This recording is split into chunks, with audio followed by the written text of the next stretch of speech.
So in our previous lecture, we talked about some of the considerations you might make when choosing an external database for your system that is potentially integrated with your Hadoop cluster.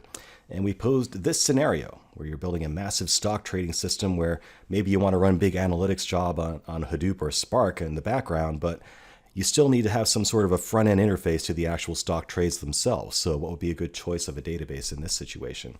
In this case, we care about consistency above all else. We do have big data that we need to deal with, so we can't assume that this data will all fit on one server or that one server can even handle the transactions that we might require. And we really care about security and having outside support. So how would we attack this decision? Well, again, let's take a look at the CAP triangle.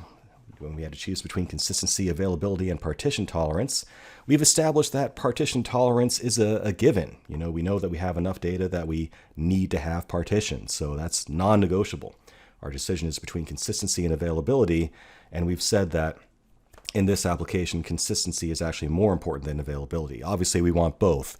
Your stock trading system going down is not going to make for some very happy people, but it would be potentially worse if the actual data got corrupt and people were getting back different data than what was actually being put into the system. So we care about consistency and partition tolerance above all else.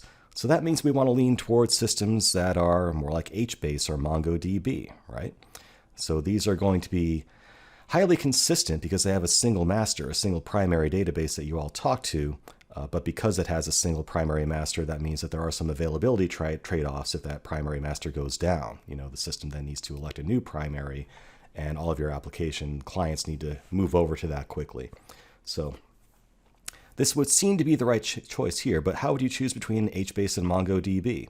Well, remember, we talked about you wanted to have strong external support because you have a lot of security requirements in this system, and you're going to need some real expert advice on how to set this up properly. So in this case, I might lean towards something more like MongoDB, where there's a big company behind it that makes its living selling support for it.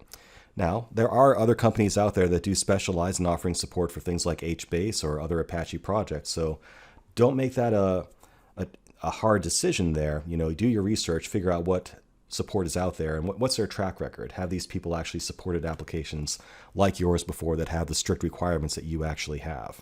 And in this sort of a situation, finding the right partner to actually help you with the installation and administration of the database might guide you toward one technology over the other. But still, you want to understand what edge of the triangle that you're focusing on in this application. Now, I do want to point out again that the CAP theorem has kind of come under attack lately. There have been enough technological advances that it's no longer entirely true that you have to give up one for the other two. Like I talked about, Cassandra you can actually specify the amount of consistency that you want. So if you wanted to, you could make Cassandra work for this application. And Cassandra does also have professional companies behind it that offer support for it as well. So it would not be a crazy move to use Cassandra. It also would not be a crazy move to use MySQL. If you take a hard look at the scale of your data and how much partition tolerance you really need, maybe multiple shards of MySQL are okay. Maybe having a front-end application logic that actually knows which MySQL instance to talk to for a given range of transactions or a given set of stock ticker symbols or something like that would be a perfectly reasonable thing to do. So don't take the CAP theorem as gospel, but think of it more as a way of guiding you toward technologies that are really engineered from the ground up for the things that you're trying to achieve. So I would still stand by my choice of MongoDB or HBase in this sort of a situation. Again, the sort of support you can get is probably going to be more important given the security considerations that you have, but there are other considerations too, like simplicity. So if I already have a Hadoop cluster, HBase just sits on top of Hadoop. I don't need new servers. I don't need new processes. It's just sitting on top of the HDFS file system that you already have.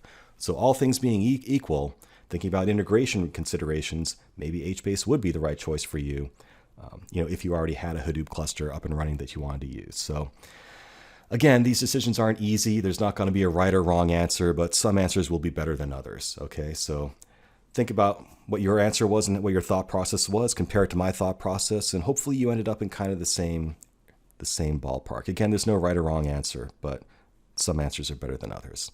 So there you have a real-world example of actually choosing a database. Hope it demystifies it a little bit for you and makes you better understand the different trade-offs you're making in these different types of technologies. So there you have it, external databases with Hadoop.